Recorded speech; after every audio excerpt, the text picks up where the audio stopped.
Esprit Moro Massina, par exemple. Azana ma bakombe belé, ça dépend de nom babengela kaye. Ba pasteur ba invoka kaye baza mingi na mboka na biso. Baza mingi. Ba invoka Massina. Mingi. Je dis bien mingi. Bangonde baza ba konzero tchaka ba thème ba siloé na séminaire na bon. Excusez-moi de le dire. Baza mingi penza po ba invoka kaye.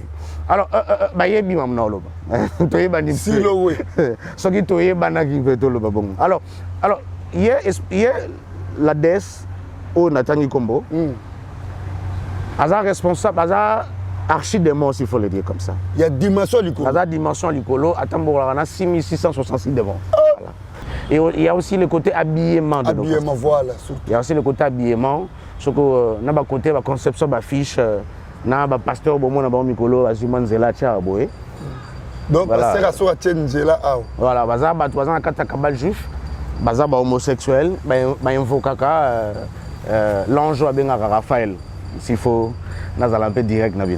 Il y en a plusieurs, papa, il y en a plusieurs. Mais je connais et des musiciens chrétiens, soi-disant chrétiens. La majorité de ceux que je connais, ce sont des pasteurs. À qui dans le monde a contacté l'esprit, il a contacté, ça dépend de quel esprit il a contacté. Et a passé comme mission que au bandako ramener biso au ba relation familiale. Il y a ba couple dans l'église. Donc il y a à la base il y a divorce et ba couple belé mais sans que bino boye. Rien que parce qu'il vous a mis la main, rien que parce qu'il a prophétisé sur vous, rien que parce que au pesa qui confiance au pesa qui lito yo qui est. Et rien que parce qu'il a prié pour vous et l'esprit qui a mis en vous. C'est pas l'esprit qui va vous guérir, c'est pas l'esprit qui va vous donner de moyens, mais l'esprit qui va vous apporter la divorce. Maintenant pasteur bakendaka vers asenga bango mingi sacrifice ba nouveau né et beaucoup plus l'église o ya yewana batu babalaka pasteur abalisaka na siboyebi mamna loba pasteur roloba non na zu soin ya balisa bato balingo bala tout ça il remet un peu de l'argent pour que bobala mais une année ou 2 ans après ça va être des divorces. Ça va être que des divorces ou soit moi si on a un ndaku mais voilà Aza un peu Aza voilà nenge bisokuna de l'autre côté tant aux ala kuna ndoloba a mutu keza ya mutu comme ya personnel mais ça il a un taxi un peu on dit un peu comme ça donc c'est pour dire que voilà moi ça un peu de l'autre côté et je tiens aussi à rappeler taxi on est à comme esprit je pense que bato ba Hollande biso ba yebi mais yebi que la plupart au batinda rabango est belé belé katsina ba passara na ba cérémonie voilà ça la cérémonie on benga cérémonie de Noé. Donc, dans le sens que moi, je suis bolumbo na yo azala maudit. Et yo peux prononcer ma parole, il y a malédiction, na bato ba la vidéo. OK. Donc bah ça les cérémonies, bah voilà et bah osipayo, ça dépend drap noir avec rempli de spirales et tout ça et bah ça les cérémonie après bah va faire l'action. Maintenant yo pour avant tant yo zoté les membres au prononcer peu maloba. Oh nyo ça la vidéo à mon nidité na ngai parce que nidité na ngai sacré et puis ça mi na nzambe kingani. OK. Voilà. Oh nyo so mona yango nzambe wana fo à s'occuper na yaza la maudit. Avec une cérémonie de Noé. Okay. Voilà. Donc on a bateau à Katakabal Jouf parce que Noé là-bas c'est parmi les divinités aussi. OK. Voilà. Donc et Moutounion se retrouve la vidéo on a automatiquement s'il n'est pas l'enfant de Dieu sur un autre langage d'intérêt comme on a bolumbo automatiquement à cause de la maudit malédiction na yango ezateke et vous allez malédiction non c'est l'esprit qui va entrer c'est les esprits ou non parce que il y a plusieurs esprits qui manquent le corps pour le moment ils ont besoin d'avoir plus de corps de gens parce que d'ici là ils se préparent à être sur la terre.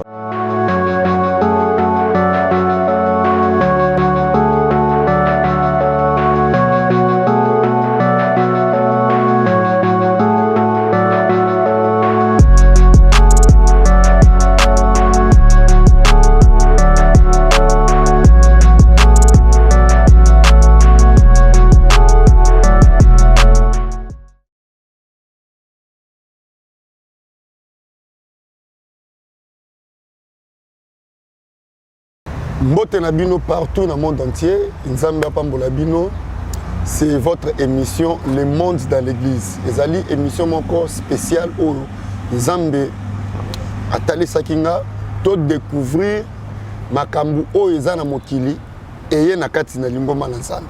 Parce que hier sur le baki na Mokola Souka, ondima et refroidir na mitema ya bana nzambe. Yango émission na biso le monde dans l'église et ya kapoto découvrir des choses cachées. Makambu ya molili oye ko batama na kati l'église. Lelo tozo monde ba pasteur ba koti na science, ba pasteur ba koyi bandoki, ba pasteur ba abandonner parole de Dieu. Na ba oto boye baka bazalaka banganga. Ba cultiste ba magicien ba changer casquette, ba yenango misala bon na kati na église mais ba masquer ba tie kombo ya Jésus-Christ liboso mais ba bombi kindoki na bango. Mais yango na monde dans l'église eza branche moko nzamba talisenga poto yambaka batu oyo bazalaka na monde wana okolo Yesu Christ abimisa bango pe ayena bango na ngamune to découvrir ba secret o esalemaka kuna na mokili ya molili pe na mokili ya science occulte. Na yango wana na tranche na biso tozala ba numéro moko vraiment spécial o ezali 3e numéro na biso o tozo continuer toujours ko yambela bino frère na biso Caleb o bino je crois qu'il boye bien très bien au monde mais to yambie lelo parce que na 3e numéro na biso témoignage to ko continuer pe to yeba mabomba minini o to ko loba na moko lelo vraiment nzambe apambola bino na 5 après-midi a balancer biso publicité bon to so.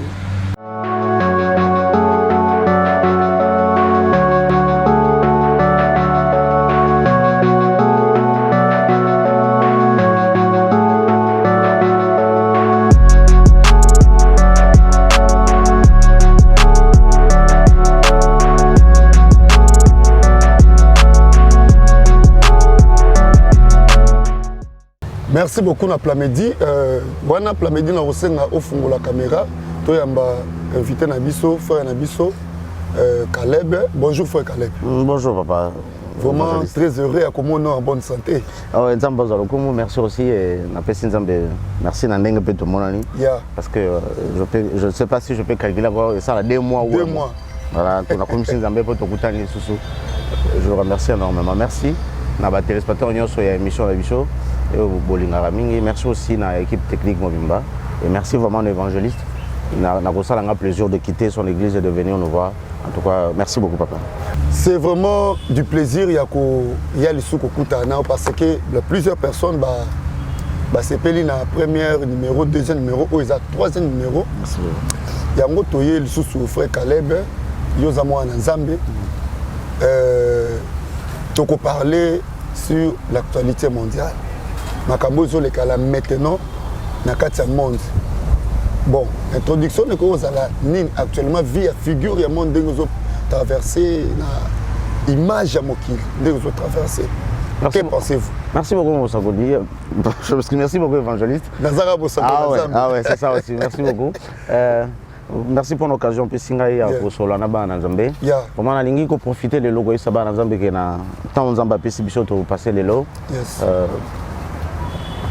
En tout cas, bon méga goyamba yango malam et que Molimo Santo Nzamba convaincre bino en tout cas parce que nous allons rien que parler mais c'est le Saint-Esprit qui convainc et j'espère qu'il sera vraiment et je crois et je prie que Amekana ko convaincre bino o to lo balelo en tout cas personnellement ngai na yoka yango et pas ya moto mokilité on a lo balelo pour nazala nga mieux placé te pour na lo ba mambo na lo ba na yoka yango na ba réunion moko il y a très longtemps. Et nous allons essayer d'en parler aujourd'hui. Et na ligne pe ça va tout bon. Ce qui lobby yes on a ko ça son mbabo ça va bezo la rôle net artiste moko kufa na païen papa wemba yembanze moko ya elongi ya Jésus. Ouais, azana païen na utoloba ma yembanze moko elongi ya Jésus qui a parlé voilà qui a parlé sur l'église.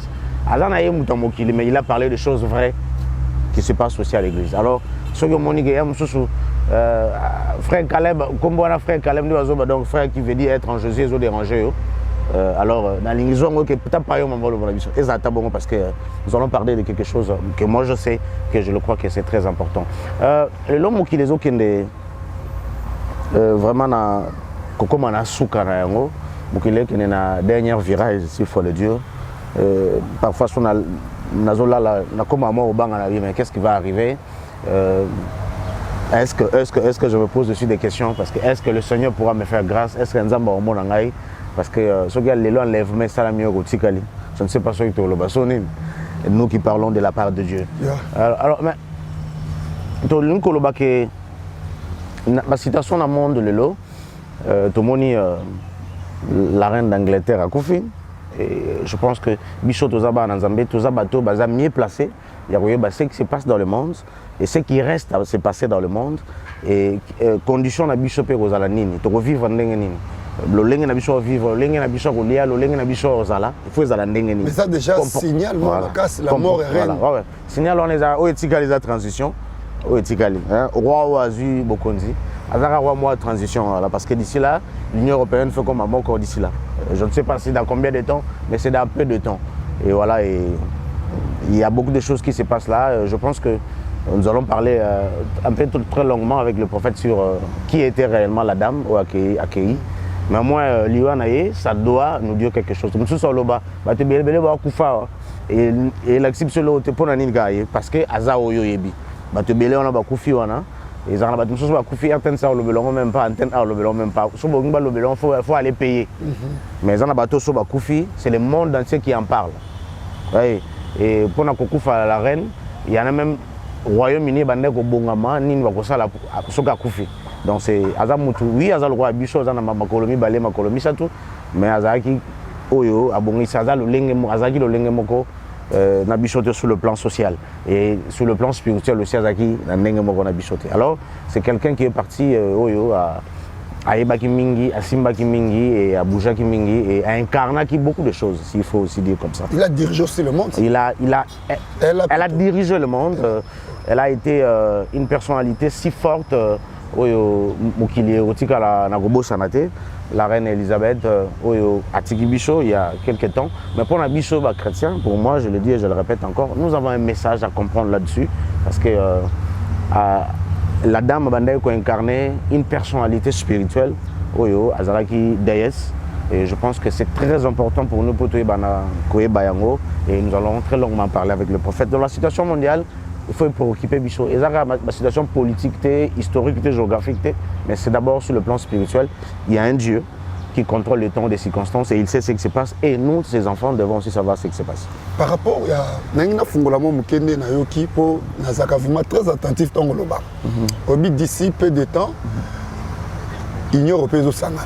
So Tali, Angleterre, Ezalaki dans l'Iboso na carte l'Union européenne. Après, et Kobima dans l'Union européenne. Mais pourquoi aller-retour parce que le but d'ici peu de temps au Sangana, c'est que l'Angleterre est causant dans la carte l'Union européenne ou bien comment? Merci beaucoup, mon prophète. J'espère que votre ballon d'Abisso va comprendre. Nous allons essayer d'être un peu à l'auteur de vous. Va et vient. Ok. Eza combat moko yozo bunda mana monde molili. Ok. Na monde molili na monde satana. Il y a na ba chérubin baza pembeni na ye, ba archange baza pembeni na ye, baza d'accord te na o yaza na kosala. Mais ils n'ont pas le choix parce que c'est la parole de Dieu, il faut qu'ils s'en mandent. Baza d'accord te na o yaza na kosala, na o yaza na kobongisa pour que aye na mokili. Il y a très longtemps, même ne bomo na guerre il y a Russie contre l'Ukraine. Poutine a représenté un groupe il y a un archange, s'il faut le dire, mais conduit par un archange, mais basé peu belé si manaï, parce que c'est de retarder un peu le calendrier de Dieu. Et maintenant, leur maître, qui est Lucifer, il y a de tout droit vers le calendrier qu'il faut, parce que pour lui, il croit qu'il va gagner la guerre, qui va être très bientôt au Bichot et Bichonios, nous lisons tous l'Apocalypse. La guerre d'Armageddon. Voilà. Lui, il croit qu'il va gagner ça. Et tout est préparé pour ça. Technologie, après, c'est dans Mokili, la fabrication d'armes, laser, tout ça, c'est pas pour utiliser aux hommes. Mais il croit à préparer toutes ces guerres-là. Il y aura encore beaucoup d'inventions qui vont se créer pour préparer à faire cette guerre-là. Alors Poutine, bien, ce qui Poutine a dominé le monde va rentrer derrière. On a le but, c'est pour retarder, pour retarder un peu le calendrier. J'espère que le prophète est en train de bien me comprendre. Et bien comprendre parce que Poutine il ne faut pas parler de l'homosexualité, il ne faut pas parler des histoires un peu de l'homme reste l'homme, la femme reste la femme. C'est un peu quelque chose là qui, voilà, qu'ils ont un peu 80 ans ou 50 ans ou un siècle en arrière. C'est ce que Poutine veut. Et Aza poussé par les esprits au bateau, poussé que s'il arrive à réussir la mission, et il va devenir le maître du monde. Mais quelque chose qui est impossible. Qui est impossible pour le moment parce que calendrier Nzambe qui pousse à Liboso et le diable avec d'autres archanges parce que le monde occulte, je pense qu'ils seront d'accord avec moi. Ils ont un désordre très bien organisé. Désordre bien organisé. Voilà, désordre très bien organisé. Ils ont une division au sein de Bango.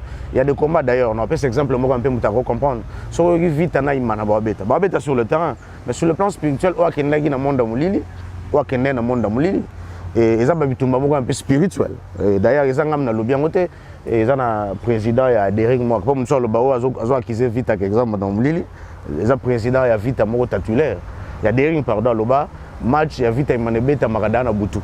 Je fais répéter ce que lui a dit. Oui, alors ils ont Bitumba déjà à Moulili. Alors Bitumba ils ont Banzambe mi balé.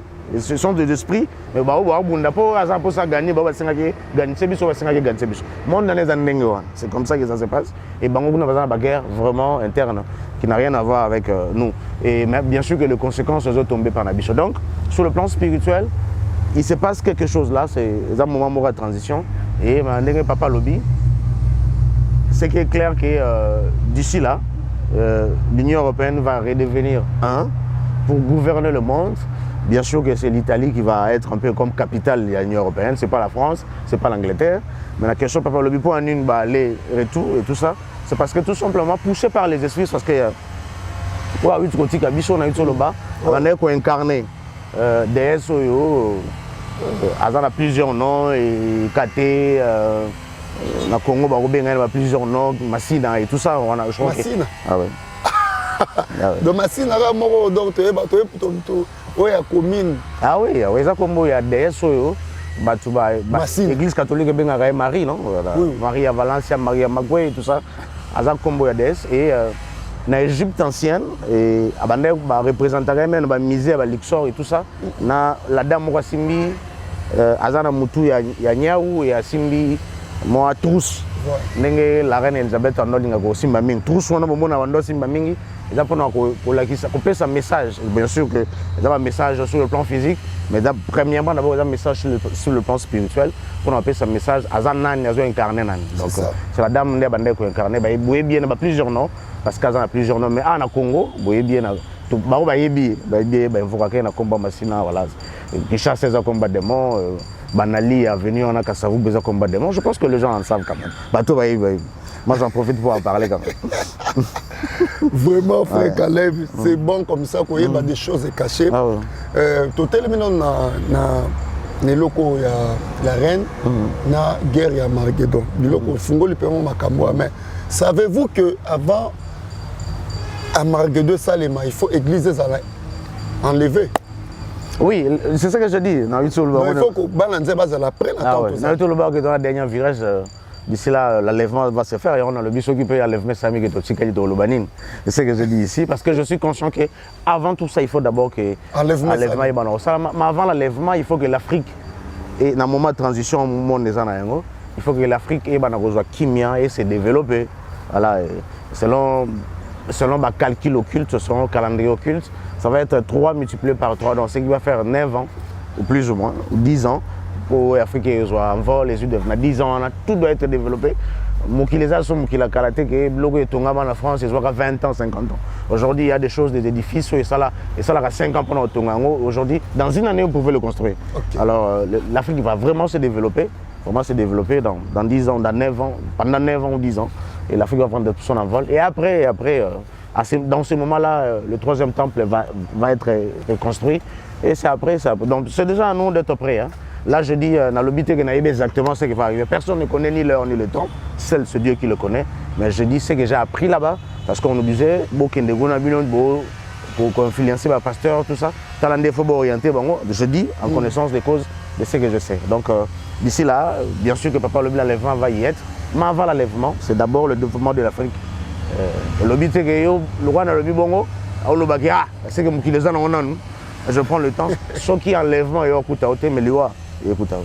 Donc c'est ça. Frère Caleb, les autres ont parlé sur le col à Tozaming basé dans Makambo et Angleterre. Na ligne na peuple au moins biso ba congolais tous un peuple moins naïf. surtout les chrétiens, ils ont laissé à l'étroit. Le cas occultisme, ils ont dominé le monde, et vendé ma beauté, vendé l'église. Est-ce qu'aujourd'hui, on peut découvrir quels sont les signes pour trouver un serviteur ou cette église est dans la carte occultisme? Est-ce qu'il y a des signes? Merci beaucoup, il y en a, papa. Il y en a plusieurs. Parce que vous étiez là-bas. Plusieurs signes. Plusieurs signes. Je suis dans la guerre. Comme si papa tinha ele bisoka cameraman na eka pam. To tambo na to filmer après. Tu écoutes une émission là papa to bando l'exaba image comment commence un peu à expliquer. Voilà. Bien tous à la table c'est papa ça montage. Biso to chaque son les images passent.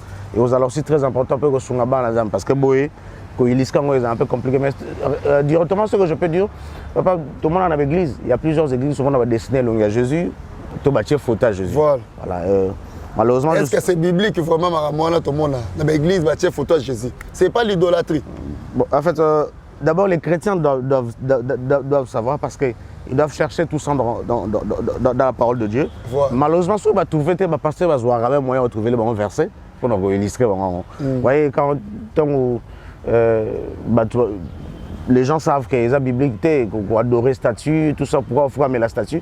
Mais les abbés, sans l'église catholique, ils trouvent quand même des versets pour nous illustrer, pour nous entendre que non, Nzamba, Moïse, au sein de l'arche, des représentations d'anges, tout ça, l'école arche. Donc voilà, ils prennent toujours des versets pour nous illustrer et pour dire que ce qu'ils font est vrai. Mais je tiens vraiment à vous dire que sur aucune église, aucune photo à Jésus, il faudra quitter cette église-là parce que ce Jésus-là, il n'a rien à voir avec le Jésus-Christ de Nazareth qui a créé les cieux et la terre. C'est l'homme de l'Apocalypse qui se prépare à venir, né à Rouya, de Longiona pour dominer le monde, pour être dans le troisième temple. Donc l'église, c'est vraiment les églises de l'Antichrist qui gèrent le monde, qui gouvernent le monde. Donc c'est parmi des signes, où l'église, Jésus, au photo Jésus, l'église, qu'il faut. On a photo, on a papa.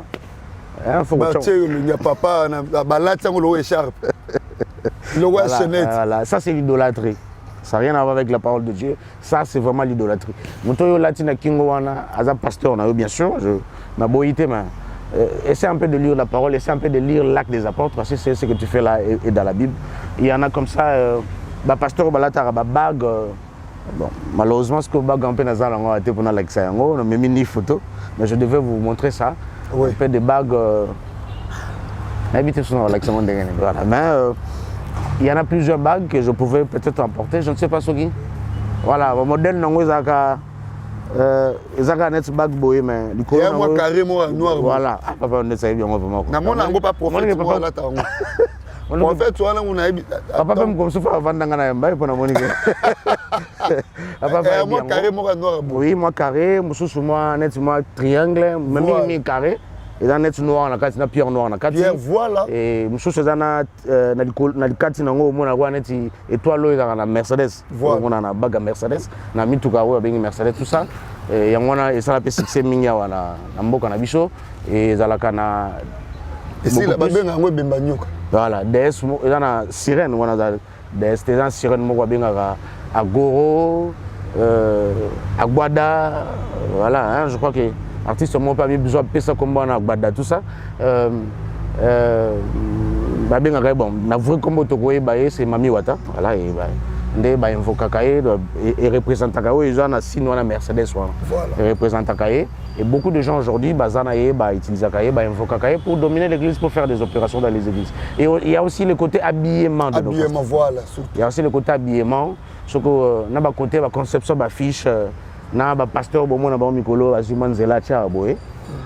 Donc pasteur aso a tchenjela aw. Voilà, bazana kata kabal juif, bazaba homosexuel, ba invoka ka l'ange à Raphaël, s'il faut, nous allons un peu direct. Il y en a plusieurs, papa, il y en a plusieurs. Donc, bah signe wana.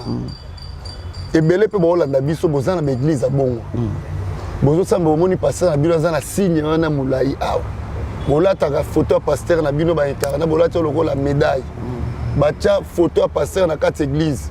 Na monde na église mo bacha photo, bi photo ngo pe bacha ka Jésus ezara bilongi mo roté. Mususu omona Et ça a forme mais bilongi différent. Quelles sont les conséquences?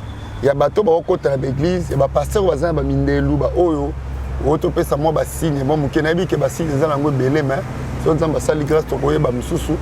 Ba conséquences c'est nini na bateau ba sambela na l'église et ba pasteur occultiste. OK. Merci beaucoup. En tout cas, on a promettre bino téléspectateurs, il y a Michon Kitoko, il y a Papa Nabicho, évangéliste Ekucho, que son papa est même à ta lobby. Parce que le lot de organiser tout vraiment le matin. C'est la faute de sa papa, il y a transport en embouteillage, il y a beaucoup Nabicho.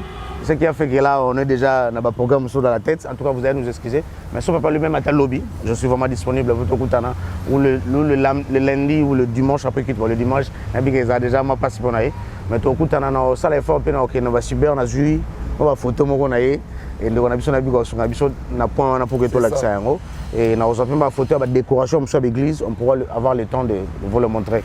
Mais papa, tu as une question, ma conséquence, c'est années. Dans le dernier jour, il faut d'abord que pour le moment, et pas à ça, nous sommes tout simplement le roi, tout le monde est victime. Voilà. Nous sommes vraiment des victimes et il est en train de faire tout ce qu'il veut chez nous. Malheureusement. Pour nous, couvert par le Saint-Esprit, c'est très difficile. Alors, parce que Dieu nous a déjà écrit dans la Bible, il nous a montré que dans le dernier, il nous a dit que mon peuple périsse par manque de connaissances. Et j'aime ce qu'il a dit dans le livre de Matthieu chapitre 24, il a dit que dans les derniers temps, plusieurs prophètes s'élèveront. Donc, tout le monde qui est c'est notre maître, c'est le créateur du ciel et de la terre qui a voulu que ça soit ainsi. Mais maintenant, bisoba oyo tozoko landa ba pasteur wana dans l'ignorance, tout en pensant que to yebi. Ouais, ngana kama kami ngoma mutabenyo abi. Nangna yeba prophète est-ce que c'est vrai ou faux?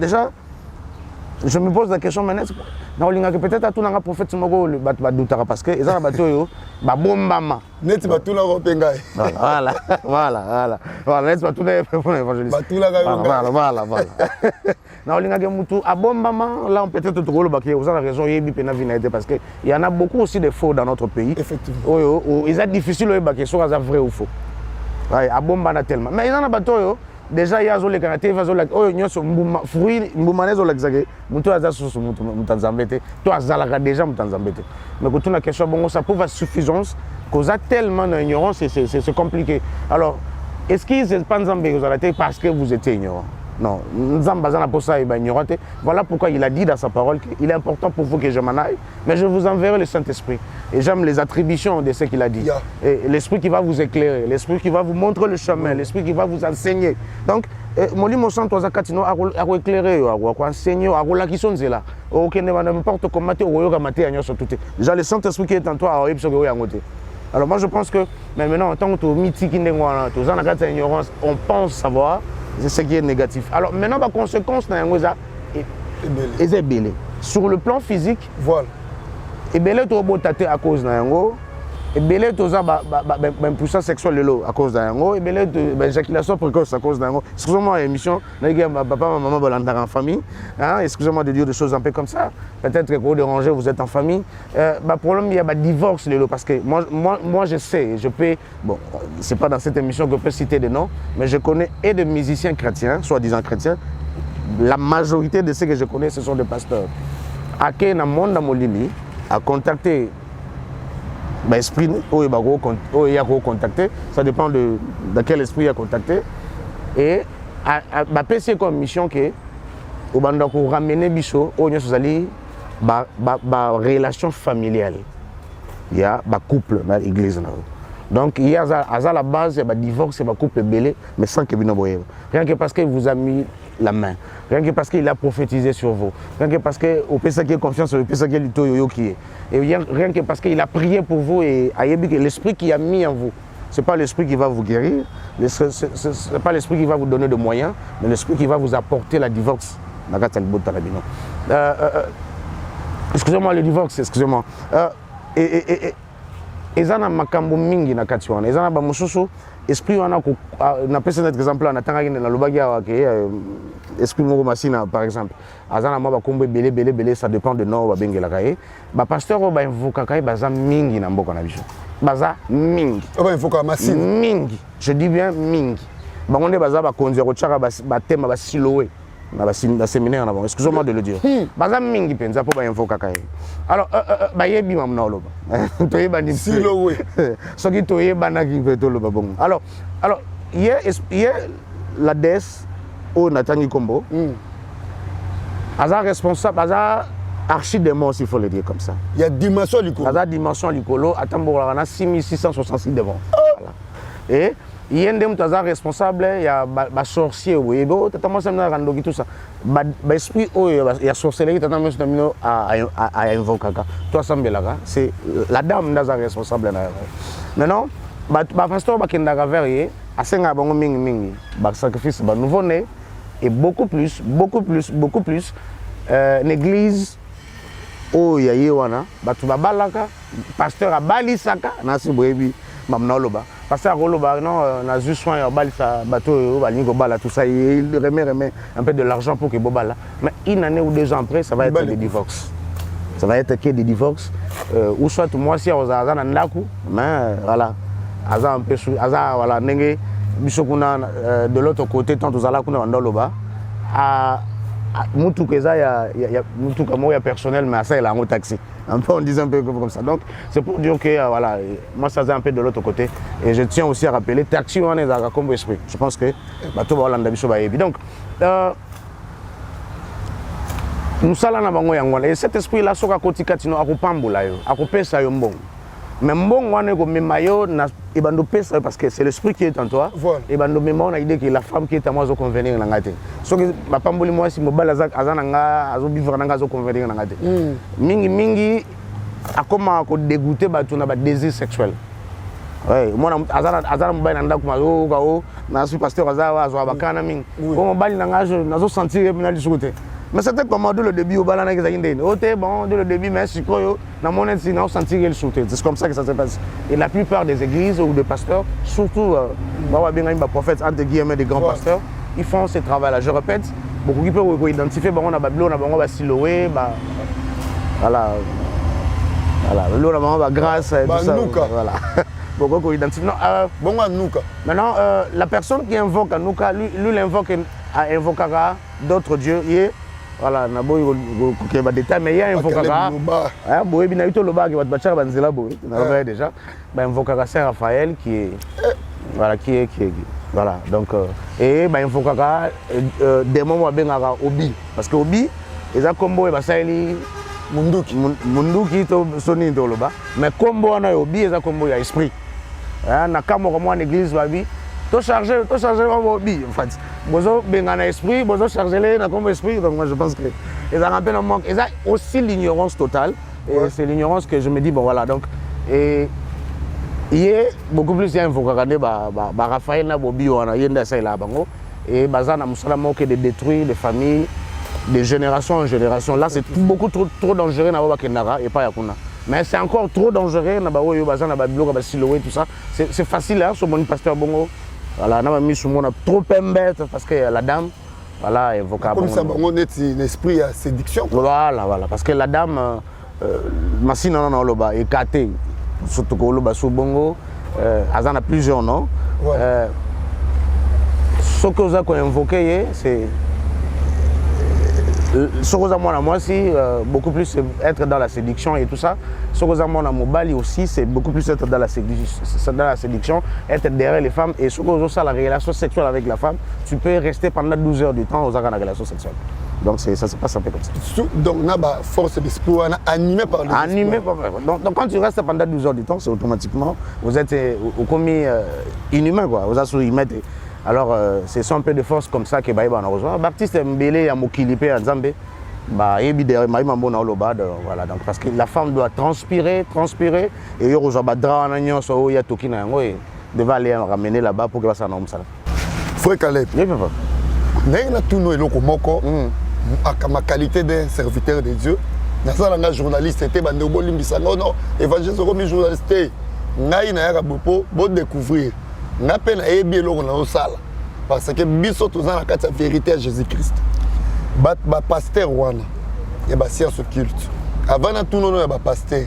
Est-ce qu'il y a aussi des servantes prophétesse mais bozala na bango pe kuna ope na Kinshasa basala bakombo na keno kota ba servante parce que to toucher ba serviteur mingi ba servante on a pe bien batala ka mibal biso pe to batami et c'est aussi des servantes avant na tuno question moko et linga la motema. OK Nkolo moko to zaka na 2010 tu zaka na réunion moko un peu spiritualité mais réunion physique mais zaki ya bateau baza peu spirituel. La plupart des pasteurs réunion physique mais ils aiment bateau spirituel. Voilà. Et tu endors ça la réunion hein. Finalement l'un de pasteurs avant réunion banda parce qu'on attendait l'un de pasteurs connus dans notre pays. Il y a un fallait azaki tanda na biso dans l'église côté na salon origini. Au sein de Mata Montagne. Voilà. À l'église côté. Azadia Mukolo à l'église de 60 ans je crois. Ah oui Azada Mukolo. Na yepé. Voilà. Voilà. Voilà et tozaki na ekuna et yende ala tana yende mfale asa ouverture ya papa moi mwindubo. Voilà. Alors tozaki na to anda ozela maintenant na kozela na beti solo parce que na okoma quelque part maintenant pasteur m'a beteli ngabi oyebi mutu moko asimba babali na mboka na biso boya mama moko azoyawa azaka ya ye mais lelo il faut toyamba ye parce que babetelaki lisolo na biso asepeli mpa kota na kati ya makambo na biso ngana tuni na bi mais soka yo kota na makambo na kuna mutu ana palingaka te basangisa makambo na bato mais alinga nde bazwa oyo batu babemela ye parce que ozomona te ke arisqué adinda tout ça mais te toyebi nini tokosala na ye tout ça mais je pense qu'elle a été la dame a été très mal conseillée dans pasteur wana parce que bazali na poso shit na ye elle n'a pas compris mais ayaki et namonaka ye voilà nayebi ba mama ebele pe andeo ya mama en église abandosa batamo bas bandosa ba campagne ba stade na ba moi pembe boy ayem bande ko yemba na abande pe oyemba pembe ama monene boy voilà nayebi ngana yebi nanu ke nayoka nanu ke yaza mutu asimba babale wana azaka pena mutu na ye mutu ne akati mutu ne pena akati donc mama nyoso ndosa la na pas mutu ne wana. Maintenant, en voulant de beaucoup trop gagner, on a comme de plus en plus grand. Bah, c'est que mon niveau ça faut mater. Biso to zabo tout ça. Donc à bateau ba kendo ko contacter avec bon qui va mater ko le kai. Ba laki que comme le roi bango soit le ka bango soit soli bien parce que kuna ba luka na ndenga za étoile et tout ça et achita. Donc na yebi ke aza mutama kamba ko to kuna baza mingi ya osakana te. Aza na église wa. Bon commune na yebi. La bandalité. Ah ouais, je crois. Hein. Na bandal. Je crois. À Kangaï, pendant bandal, moment donné, 2007, 2008, 9 go. Ok, je crois oui. Je crois que dans côté pour voilà. Donc c'est ce que je connais Azaki. Donc là il y a billet, Azam Tamasolo, on a Yaki. Et bon avant il y en a tout parce qu'on a bien bon. M'amener dans du go ipsan, non m'amener Zaraboé, bateau nyo sabonde la wana. Voilà. Soka cholo boko. Kolo. Voilà. Azoka.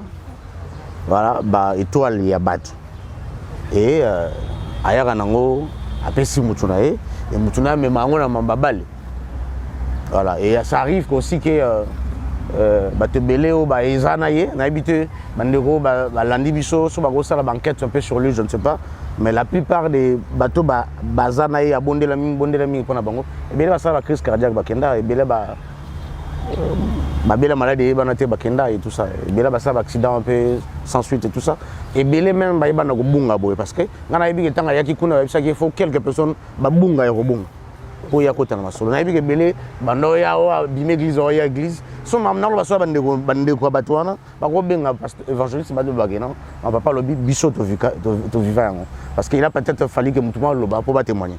Alors moi je pense qu'ils peuvent aussi dire de ce côté. Donc naïbi on va ça là bébé côté maman pasteur naïbi vraiment mingi naïbi ba chantre naïbi surtout. Ba chantre ya basi. Maman pasteur voilà. Mais pourquoi ça qu'à chaque fois tout le monde a faire chantre à côté ka bolumbu naïe à ko se filmer à tchango na réseaux sociaux et puis c'est manango à sengi pardon. Après quelque temps les camarades peut boss et que limwe na mito bato ezaka nini saka ke ba musique ba chantre na ba si ba semblo ce sont toujours des conditions de comment papa na monde pour question na vana ya na tout ba question mususu ah oui papa na monde occulte surtout na batango tozali ça tala na posa ke bato nyonso ba yeba ke bazaya ye OK Donc, et comme il est sur parce que lui-même est en train, il ne se prépare pour venir. Donc, il tient absolument qu'il va tenir ce bail et que les gens se posent la question est-ce que va Tanzambie bazala parce que ceux qui m'ont posé la question, c'est qu'ils mettre en doute à foi Azanango. Est-ce que les gens comme ça, mais lui-même pris, et quand il commence à douter sur les gens qui lui enseignent, alors là déjà il y a un problème. C'est ce que le diable veut, absolument. Alors, dans le monde occulte, ce qui est choqué, il y a un peu au matin. Donc, et là, on est à choc pour voilà, ce qui est choqué. Parce que au choqué, oui, donc il est choqué, au choqué même famille, au choqué même bano, et quand tu es choqué, même il y a beaucoup de maman, ça, vous avez choqué après. Parce que qui va monter, tant que vous êtes de l'autre côté, il y a des choses que tu fais, mais tant que vous il peut monter. Donc, vous avez choqué. Alors, plus ça choque comme ça, plus maintenant, ça va disparaître. Mais au contraire, il y a ça disparaître. Les choses vont disparaître et ils vont continuer. Parce que c'est le diable qui contrôle le monde, c'est lui qui domine le monde. Il sait comment cette histoire-là va être effacée et ils vont continuer dans ce là. Mais il faut choquer pour que les gens, parce que bato bayembi yo moyembi bato bayemba kanzembo non bato bayembi yo pasteur bato bayoka amateano après bayoka ko sali eloko moko grave et na kotala yango sali yango volontairement voilà parce que le problème c'est que muto ezaki te pareil là le sous muto il la muto mais muto zo magilo ko sali yango volontairement donc tu prépares un choc et dès que ça va choquer et c'est comme le pasteur dit ça va faire chic choc et ça fait du bien. Est-ce qu'il y a aussi des impacts bato ba mona bolungwa bato ala nyonso to yebi ba komba ba musicien ba chanteur est-ce qu'il y a des conséquences en fait, sur le plan d'abord sur le plan physique, la coro maîtriser pénamingité. La plupart des bâtiments d'Arabango est belé. Et belé quand c'est na passer na cérémonie. Voilà. Ça la cérémonie on benga cérémonie de Noé. Donc dans le sens que moi na nyonso net ba Noé, nyonso mona bolumbo na yo azala maudit. Et il peut prononcer ma parole, il y a malédiction, na bateau ba la vidéo. OK. Donc bah ça les cérémonies, bah voilà et bah osipayo, ça dépend drap noir avec rempli de spirales et tout ça et bah ça les cérémonie après bah va faire l'action. Maintenant il faut avant tant que les membres bah prononcer peu maloba. Oh nyo ça la vidéo à mon nudité na ngai parce que nudité na ngai sacré et puis ça mi na nzambe kingani. OK. Voilà. Oh nyo ça mon yango nzambe wana fo à s'occuper na yaza la maudit. Avec une cérémonie de Noé. Okay. Voilà, donc on a bateau à Katakabal Jouf.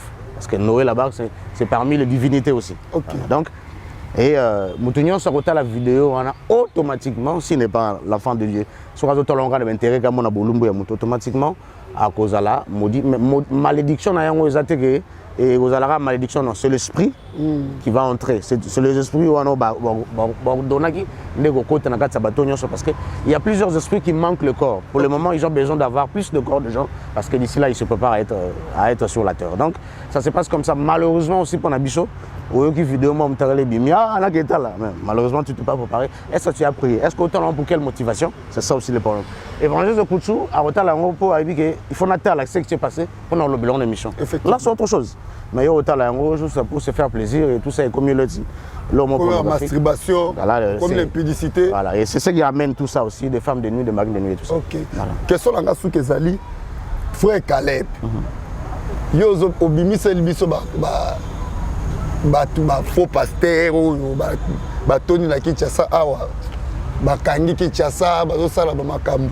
Mais ba pasteur occultiste ba tonde belé. Mais ndenge ni d'église na bango frère Caleb. Muto yaki na problème à miso aboti. Amoni muto yaki na problème à sécurité azuize. Muto yaki na musala tazu musala. Ba réponse aux opesa makuna ndenge nini. Tandis que bozalaka na bango pe kuna ba réponse yo ya no bana na nzambe. Ezo na ba vie ba fidèle ba église on a comment. Nengi na explique ba guérison ezo kota ba vie na bango comment. Muto yaki na mbasu pe sili. Après un moment donné mbasu ngo ezongi. Et là on y est le kanaka. On est à moi question la biso asuka. Merci beaucoup papa, merci. D'abord, il faut toquer dans ma profondeur la question, dans ma fond la question. Voilà. Pour que tu vas comprendre la vision malam. Mbasu nana boka kiamo. Nana za la base ya mbasu. Ce n'est que le diable. Voilà. Qui a provoqué ça? Ce n'est que le diable. Donc, et ce que y n'a pas ça, tu n'as pas guéri. Ok, il y a un bateau, il va y avoir un nzambe. Ok, parce que le diable sait aussi que n'a pas si une mission va continuer avec les bancs Zambé. Donc c'est clair qu'il faut habiter ça pour que yo monagé ou à réellement vous imaginez quelqu'un papa a commis pratiquement la Zumba Sanga qui est Kufa et ben même pas serviteur moi je connais il y a une sœur à ma tété Azagi sérieusement malade même pas faux pasteur Moro. Et après quelques temps, moi je ne savais pas qu'il n'y avait pas faux pasteur. Vraiment devant tomber tel solo, attendez un pasteur. Je lui ai dit mais le pasteur là on a bien Kazaramabe. Après il s'est habité. N'a jamais mutagolo ba bosso nga que pasteur a faux pour ngai. Na comme nazangi sérieusement malade de bana source là côté da kenda pa na ya bonde la pona ngai na bika. Après na ipse na bien bon c'est na boy na to bika po na yiba te belo longa ka ki nzamvo te na Congo central la biki ke mona bata ba peva longo begize noir a bika na ye. Ça c'est pas le problème. Mais est-ce que yebi l'esprit qu'on a mis à vous pour bika? Parce que mukolo ça la relation sexuelle na mbali moko o aza capable yo yibo esprit wana o zonga maladie. Ne dolo ba boza bon. Ah donc maladie les autres. Voilà. Donc, il y a le qui c'est impossible pour moi. Tout ça. Après, si vous raison, à la suite. Voilà, bon. Il y a des fois qu'on ne pasteur. Mais en fait, madame Nangaï n'a vu pas, on a bien dans madame. C'est même un temps parce qu'on pas pasteur à Kobik, c'est sauté. À Kobik, c'est sauté. Le moment qui n'est pas pasteur, voilà. Donc, ça se passe ainsi. Donc, c'est pas grave, pasteur. Vous allez quand moi, que pas pasteur. Il y a ce kit. Il suffit tout simplement que l'esprit oyo eza katina o esprit o e ko attaquer na mbasu parce que mbasu eza conséquence eza effet pardon mais cause eza spirituel effet physique bon ils ont moins na mbasu mais cause en mbasu on a tout ce qui a été fait c'est spirituel. Okay. Maintenant pour que y ait pasteur dans la mesure big son na mbasu il doit avoir un esprit supérieur qui est l'esprit qui est à la base en mbasu. Ce qui a lobby au nom de Jésus, au Bika, tout ça, fire, au Bikité, parce que l'esprit, parce que l'esprit qui est dans lui est inférieur que l'esprit où il attaque le mouton. Ou soit la personne qui n'a pas que l'homme a foutu qui cher. Parce que moi je vis des gens dans un monde occulte, alors ça sacrifice un mouton, t'es pas comme un bon, t'es pas comme un grand pasteur, mais ça sacrifice un mouton qui sacrifie ta Thomas Nabon. Sacrifice donc, à sacrifice à Moutou pour remplir Nangouya pour que les gars peut-être moi je vis des gens donc il y a des gens capables de il y a le baka sukisa azo kizo d'abord dans mon monde à quel point nganga moni mutonga na ya le baka ba ko so na mbaso ya tambaso ko so ete nganga yo non nganga yo ba que non il faut attaquer na bila mikete faut na ke na munene wana maintenant so ke pas pasteur mon père mkia olemba na notre temps parce que son pasteur ba big ça ba mbaso dans monde occulte là au bazar dans monde occulte ba traiter ba mbaso. D'ailleurs, c'est compliqué que Moutaye traité Mbassou, il y a Jésus-Christ. Comme ça, Mbassou, il y a hôpital cinquantenaire, au Azala interné. Avec Jésus, tu pries et la personne est guérie, il va chez lui. Mais je prie là, Amen. Ça, c'est très important. Dieu. C'est notre pas l'impossibilité d'aider sur notre vie. Tout est possible à celui qui croit. Et il a dit que vous imposerez les mains aux malades et les malades seront guéris. Oui. Donc là, il n'y a pas de problème. Mais les problèmes, allez sur votre question, sur tous ces pasteurs-là, qui font ce qu'ils font là. Donc, les problèmes, allez que la plupart des pasteurs aussi, pour citer rapidement, il y a panaye, il y a roteto mbasu, mais tant à tel abino kao, ils ont fait un sous na kende sous. Atali que am suna ba ne ba yele na expliquer ba bi que olia bien ayo fona que suna bi bo china no accompagne maman moi na attaquer de te présenter pour faut assez augmenter ça ba mususu et ago chao et ça peine ba mususu ba sala l'escroquerie un peu spirituelle c'est qu'on dit avec un peu ma dipirone donc à traiter yo pour l'instant mais après malade on est aux onga non parce que il n'est pas fort. Il y a un chao jean to esprit moko vanda tamulai to benga en nous guérison temporaire voilà on a le pasteur to ebi que dans benga matin moment peu courant on a du pyrone voilà donc tailler sérieusement malade ba peso bigande za ba peso du pyrone dans moment on a eu fièvre sili tout ça mais après ça c'est très réellement tout le monde malade aux autres voilà il y en a des gens comme ça mais il y en a aussi pour finir il y a des pasteurs qui provoquent la stérilité célibat et là pasteur règle n'a pas dépasser le temps normal. Il y a des pasteurs azui bakisi mpona koprovoke yango provoquer problème à bateau on a pas bailler vers y a solution par la même personne. Et même des médecins traditionnels dans notre pays, excusez-moi pasteur, dans le prompteur non, OK. Même des médecins traditionnels, oui, même des médecins traditionnels aussi basés à la base. Il y a des hémorroïdes, il y a une éjaculation précoce parce qu'ils vont basés dans le monde amolili rempli des esprits, ben si on veut sur le plan physique, ça la telle pratique, na ba carrefour, na ba lieu stratégique et tout ça. Maintenant, bateau net sur ba balabala. Voilà. Ah ouais. Tomando ne connais so subara balabala ozaka mbwa keba. Papa ndeto za boye, c'est d'abord sur le plan naturel, c'est d'abord inhumain, keba mona ngai, to mona kabermen na biso. Alors, maintenant, sur le plan naturel, d'abord, c'est pas humain. Voilà. Maintenant, tant déjà sur le plan naturel, c'est pas humain. Maintenant, sur le plan spirituel. Alors, donc, la médecin traduit, basé à la base, il y a bloc belé. Donc, soit, quartier, on a un bateau commune, on a un carrefour, on a un salle. Maintenant, les esprits contrôlent. Oh, on a tout ça, surtout ce que je et puis ils ont mis au zoba. Et eux subi. Il y a un peu la base avec Moroïd, on se la relié à Biso Mabé, relié à retard et tout ça. Tout le monde mais maintenant encore les choses à beauté parce qu'on respecte pas aussi la nature. La nature doit être respectée pour que tout vive bien et c'est comme ça bon. Je pense que là on a fini. En tout cas, merci beaucoup frère Caleb avec beaucoup de plaisir. Merci infiniment. Je crois que Dieu va nous donner la vie. Amen. Amen. On va continuer notre 4e numéro. Jusqu'à demain, nous allons déjà ensemble pour le 4e numéro. Mais le numéro frère Caleb est allé affiché. Je crois Plamedi, au cours c'était le numéro. Là, ça ne dépend de non, pour le moment, on va garder. Va garder. On ne peut pas.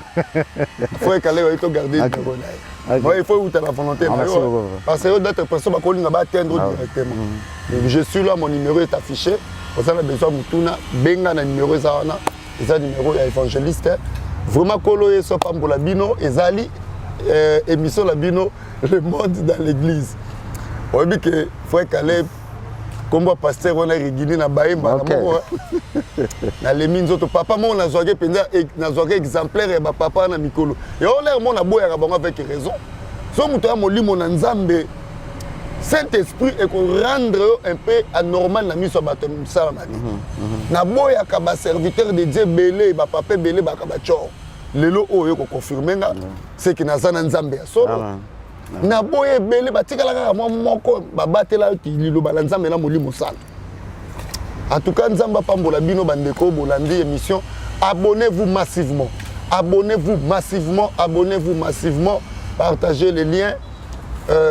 Pour nato sur la chaîne Nabiso et Mata émission Nabino le monde de l'église toujours continuer à to yambarande batui o nzamba bimisi na molili poto ba secret ya ténèbres ndenge et fonctionnaka ce que vous sepela une émission oyo merci d'abord à Jésus-Christ ami balé ndeko na biso na caméra pe réalisateur Plamedi Tiasa merci beaucoup na pesi mbote nanga na pasteur Cathy Santos depuis Canada na Winnipeg. Na église Mobimba TNC, que Dieu vous bénisse, pasteur Cathy Santos. Merci beaucoup à toi aussi, Florence Aguizo. Yaba Guizo Florence. Kuna pe na Winnipeg, na Canada, Nzamba Pambolo, Makasi, Yabate la Libota Mobimba. Nabi que d'ici peu de temps, Roya Wana, pour nous Moussala Nzambi. Merci beaucoup na église mère de mission évangélique et de la délivrance ici, quand évangéliste Miché à Kambaka. Vous avez un problème, il y a des kilos. Il y a un bon de la Ponayo. Prière est à Ophélie. Nous surtout elekalaka ya Ophélie. Église ezwami na commune ya Ngalema, quartier Kamunganga na Ari Kamunganga, avenue Diantela numéro 14. Tika kole su apambola bino, je crois to komona na prochainement pour na 4e numéro na biso ou ça spécial na frère oui, na frère Caleb vraiment Nzambe azana bino elongo.